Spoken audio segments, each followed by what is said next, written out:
All right, we are back at the 260 podcast, myself and Jamarcus JT Turner. And Jamarcus, just uh, let us know what's going on with you now. What's coming up next?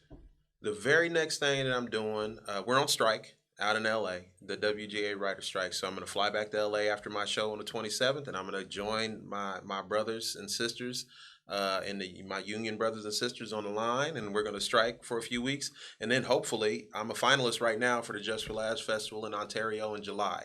Okay, Like I that's think it pretty runs big. from it is the largest comedy festival in the world.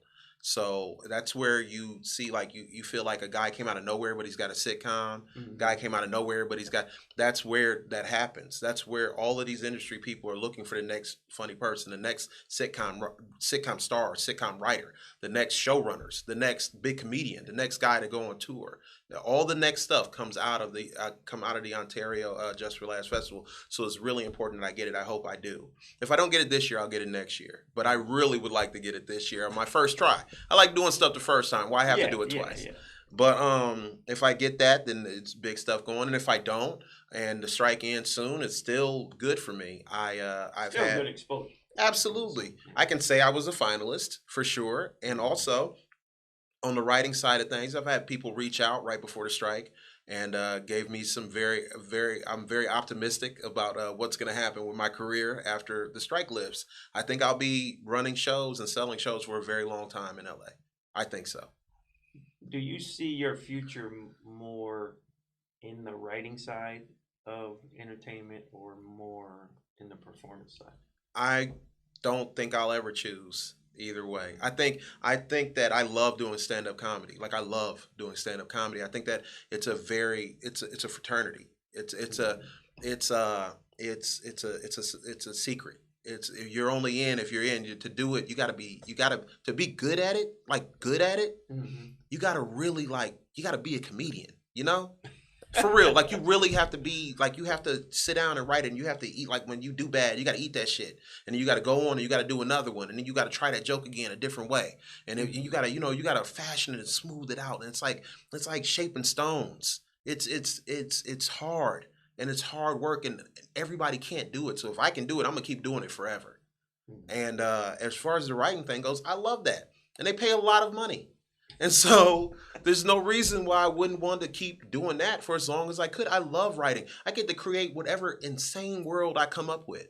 I get to flesh it out. I get to create the characters. I get to give them motivations. I get to give them You actually play backstories. God with your characters a Exactly. little And bit. Yeah. as I mentioned, I have a massive ego. And so I enjoy playing God with these characters that I created. I'm not gonna stop doing that either. I would never. So if they tell me like, hey man, you can make your own show, I'm like, that's cool. I'm still gonna be doing the comedy. I'm still gonna eventually go on tour. I'm gonna if I gotta do it in the summer because I got a boss. My boss, Gina Yashere, right? Hmm. Gina Yashere is an international star comedian. She's a stand-up comic and she does stand-up comedy. She has done stand-up comedy all over the world. America is the last people to kind of catch up Hmm. to like how hilarious and how amazing she is. But she has done stand-up comedy all over the world. And right now, she's doing a small tour, right? But she's also co-creator, executive producer, right? One of the head writers, if not the head writer right now, and one of the stars, co-stars of the show, Bob Hart's Abishola. Like she does all of these things. She didn't have to give up anything. I'm watching the example every day at work. Every day I was on one of her shows in October or November of this year, where I was blessed that she asked me to open for her. And I Wow. would definitely it was at a big comedy club in L.A. One of the comedy clubs they didn't have me on stage yet. Then they had to have me because she brought me with her. And I get to watch the example of this person. She sets an excellent example of this person who knows exactly they want to keep their they are she is a stand up. There is no question. She's in the pilot for Crashing with Pete Holmes, the Judd Apatow thing. Yeah. She's in the pilot because she's at that comedy club, right? She is a staple. Comedians know her. She's had multiple. You would know her if you saw her, but she's had multiple stand-up specials on Netflix. She's again, I cannot stress, she's an international superstar. Like seriously, America is the last place to really catch up. And so to watch that example, I can say, oh, I can do both. I can absolutely Okay. do both because she does Okay. both and she does it excellently. Okay. I always imagine that from that aspect, it would be the writing would kind of take over, like, and you don't have time.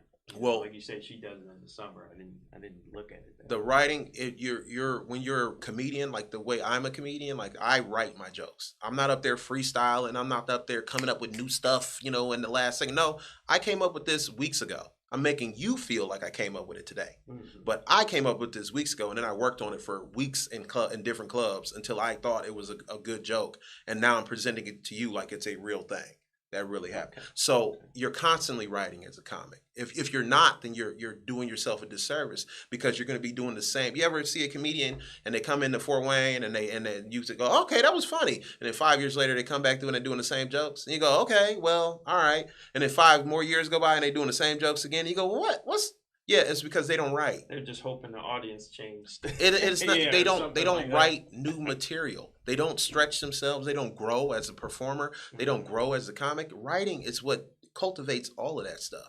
So I'm still a writer when I write a joke for my stand up, as I am a writer when I write a script where I create all the characters. It's all writing to me. It's just one is longer than the other one. Well, thank you for being here. Absolutely, man. Thank you for having me, man. I truly appreciate. I'll come back anytime you have me. Like, for real, I'm saying it on camera, so anytime I'm back. Hearing it right here, folks.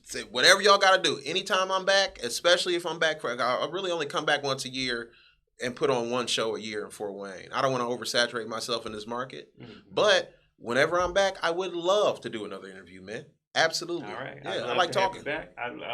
We'll be following your career closely. And hopefully our listeners out there will also. JTcomedy.com. They can JTcomedyofficial.com. JTcomedyofficial.com. And JT Comedy Official on Instagram and Facebook and TikTok.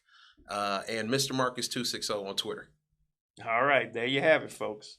Once again, Jamarcus JT Turner, one of Fort Wayne's own. Local boy does good. Never get tired of these kind of stories, and we hope he has continued success.